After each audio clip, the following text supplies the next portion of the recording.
Cannibal Corpse stands as an indomitable titan within the extreme music landscape, a band whose very name has become synonymous with death metal itself. Formed in the unassuming city of Buffalo, New York in the year 1988. This collective of musicians embarked on a journey that would define a subgenre and consistently push its boundaries for over 3 decades. Their importance cannot be overstated. They were among the pioneers who sculpted a sound that was brutal, technically demanding, lyrically transgressive. Through relentless touring, a prolific output of studio albums, and an unwavering commitment to their visceral artistic vision, Cannibal Corpse has cemented a legacy built on sheer sonic extremity, earning them a place in the pantheon of metal's most influential and enduring acts. The band's significance extends far beyond their musical contributions. They became unwitting symbols in cultural debates around censorship and artistic freedom, with their graphic album artwork and explicit lyrical themes often drawing the ire of authorities and moral guardians worldwide.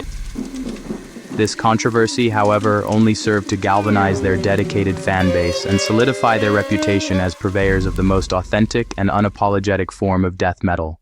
The origins of Cannibal Corpse can be traced back to the burgeoning underground metal scene of Buffalo, New York.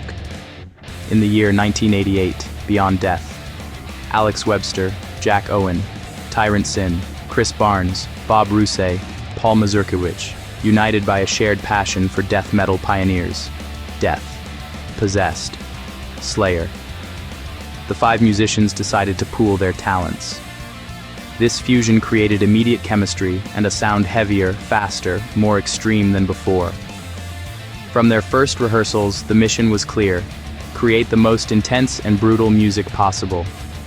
Alex Webster and Paul Mazurkiewicz formed a formidable rhythm section, providing a complex, powerful backbone. Twin guitars, Jack Owen, Bob Rousay developed intricate, down-tuned riffing, chaotic yet precise. At the forefront, Chris Barnes with pioneering ultra-low guttural vocals. Their combined efforts produced a 1989 self-titled demo. It captured the tape trading network and caught Metal Blade Records' attention. Signing to Metal Blade was pivotal. They relocated from Buffalo to Tampa, Florida, close to Morrisound Recording and producer Scott Burns. Immersed in a scene with Morbid Angel, D-Side, Obituary, friendly competition pushed them further. The enduring core of Cannibal Corpse, bassist Alex Webster, Paul Mazurkiewicz. This rhythm section has served as the unshakable foundation. The original lineup was a 5-piece force of nature: vocalist Chris Barnes, guitarists Jack Owen and Bob Rousay, alongside Webster and Mazurkiewicz. That classic formation made the band's first 3 seminal albums. The first significant lineup change came in 1993 after Tomb of the Mutilated. Guitarist Bob Rousay was dismissed. His position was filled by Rob Barrett, formerly of Malevolent Creation. First showcased on the 1994 album, The Bleeding. The most dramatic change came in 1995. Chris Barnes was asked to leave. To fill those shoes, the band recruited George "Corpse Grinder" Fisher. Fisher's debut on 1996's Vile was a watershed moment. His vocals were more articulate and rhythmically dynamic, and his stage presence instantly won fans. Mid to late 90s, Rob Barrett left in 1997. He was replaced by Pat O'Brien, a highly technical player. In 2004, founding guitarist Jack Owen departed. In 2005, Rob Barrett returned. George Fisher, Alex Webster, Paul Mazurkiewicz, Rob Barrett, Pat O'Brien. This 5-piece remained intact for over a decade. The most recent chapter began with Pat O'Brien's departure in 2018. For the 2021 album Violence Unimagined, the band enlisted Eric Rutan. Rutan's integration was seamless, announced as a permanent member. The current powerhouse lineup carries the bloody torch into the future. The recorded legacy began in the year 1990 with Eaten Back to Life. Recorded at Morrisound Recording in Tampa, produced by Scott Burns, a raw, unbridled assault. Frenetic blast beats, chaotic riffing, and Barnes's inhumanly deep vocals. Tracks like Shredded Humans and Mangled served as a brutal mission statement. the cover art set a precedent for unflinching graphic imagery. 1991. Back to Morrisound with Burns to unleash Butchered at Birth, thicker, murkier production. Songs like Meat Hook Sodomy and Covered with Sores, its infamous cover was banned in several countries. 1992. Tomb of the Mutilated with Burns, home to Hammer Smashed Face, boosted by Ace Ventura. 1994. The Bleeding, first with Rob Barrett, clearer production, more groove amid velocity. Their most recent offering, Violence Unimagined, from 2021, produced once again by Eric Rutan, also marked his official debut as the band's new guitarist. The album was met with widespread critical acclaim. Section 6, The Voice of the Horde. Fan reactions and critical acclaim. The relationship between Cannibal Corpse and their global fan base is one of profound loyalty and deep appreciation. Fan reactions often highlight distinct eras. For many old-school fans, the Chris Barnes era, Butchered at Birth, Tomb of the Mutilated, represents the pinnacle of raw savagery. One fan writes of Tomb, "This is not just an album, it is a weapon." When George Corpse Grinder Fisher took over, reactions split, but Vile quickly won the vast majority.